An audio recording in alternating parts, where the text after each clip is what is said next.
ఇక్కడ నేను చూపిస్తున్న రెసిపీ వచ్చేసి మల్టీగ్రెయిన్ దోశ అండి. ఈ దోశ తీసుకోవడం వల్ల హెల్త్ బెనిఫిట్స్ అనేవి చాలా ఉన్నాయి. ఇక్కడ నేను జొన్నలు, ఉలువలు, రాగులు, కొర్రలు, సాములు ఇలాంటివన్నీ ఈక్వల్ క్వాంటిటీలో తీసుకున్నానండి. అలాగే నేను ఉద్దిబ్యాళ్ళు కూడా తీసుకున్నాను ఈక్వల్గా.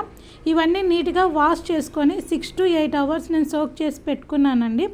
సో నైటు మనము ఏ విధంగా అయితే దోసపిండికి మనం మిక్సీకి వేసుకుంటామో ఆ విధంగా నీట్గా దోసపిండికి మిక్సీకి వేసుకొని ఓవర్ నైట్ అంతా నేను అలాగే పులియబెట్టినానండి. సో నాకు తెల్లవారుజామున ఓపెన్ చేస్తే ఈ విధంగా నీట్గా పులిసిందండి.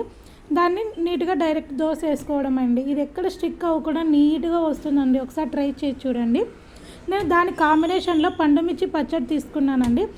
తక్కువ కారం ఉన్న పండుమిర్చిని తీసుకొని వాటికి సరిపోయమైన టమోటాలు నీట్గా కట్ చేసి, అలాగే 2 తెల్లగడ్డలు, అలాగే కొంచెం పసుపు వేసి కొంచెం వాటర్ వేసి కుక్కర్ 3 విజిల్స్ వచ్చే వరకు పెట్టాలండి.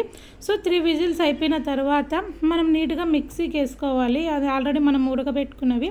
ఇక్కడ నేను పోపుకు కొంచెం తెల్లగడ్డలు కట్ చేసిన తెల్లగడ్డలు, కరివేపాకు, ఆవాలు, జీలకర్ర తీసుకున్నానండి. కొద్దిగా ఆయిల్ వేసి నీట్గా వాటిని పోపు వేసుకొని ఆల్రెడీ మనము మిక్సీకి వేసుకున్న పండుమిర్చి పేస్ట్ని తెచ్చేసి మనం ఇందులో కొద్దిసేపు మగ్గనివ్వాలండి. ఈ విధంగా మనకి పోపులో మనం రెడీ చేసుకున్న పేస్ట్ మగ్గడం వల్ల దాని టేస్ట్ అనేది ఇంకా చాలా బాగుంటుందండి. ఒకసారి ట్రై చేసి చూడండి, ఇలా చాలా బాగుంటుంది.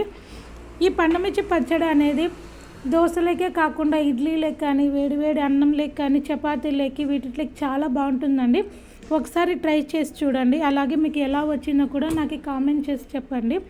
సో ఇది రెడీ అయిన మనము ఈ మల్టీగ్రెయిన్ దోశ ఎప్పుడు పిల్లలకి వైట్ దోశ కాకుండా ఇలా మల్టీగ్రెయిన్ దోశ పెట్టడం వల్ల వాళ్ళకి హెల్త్ బెనిఫిట్స్ అనేవి చాలా ఉంటాయండి. సో ఎవరైతే వెయిట్ లాస్ అవ్వాలనుకున్నారో వాళ్ళకు కూడా చాలా బాగా యూజ్ అవుతుందండి. Thank you.